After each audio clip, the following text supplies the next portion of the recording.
Ең дәмді топ 5 тамақ. Топ 5-ші орын. Ол лағман. Лағман ол нанды илеп ұзыншақтап оған түрлі сайлар қосылып салынған жасалынатын тамақ. Лағманды көбінесе вилкамен, шөкемен жейді. Маған лағман ұнайды. Үйдің лағманы ұнайды, сосын ащы лағмандар ұнайды. Ал топ 4-ші тамақ ол ет. Ет менің топ 1-ге жете алмады, бірақ ет те өте дәмді тамақ.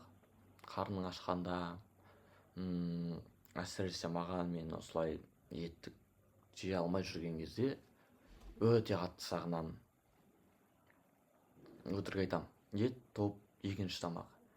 Топ 4-ші тамаққа нан күріш немесе өз түйіп жейтін мәнті. Өз түйіп жейтін мәнті дегеніміз бұл индийский мәнті, жалғау мәнті. Сайды бөлек қуырып алады, картошкасымен, етімен, тағы бір деңгейлер болады. Сосын астына бөлек нанды жайды, 4 бұрыштап кесіп, бөлек пісіреді онда. Сол нанның үстіне сайды салып жейсің, өзің қолмен орап, үндістер ұқсап. Сонда ол тәтті болады. 3-ші орында ет. 2-ші орында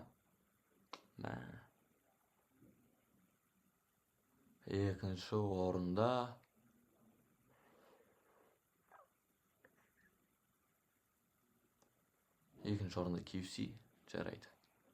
Ашты KFC ұнайды. Және 1-ші орында, ең бірінші топ 1 ол мәнті.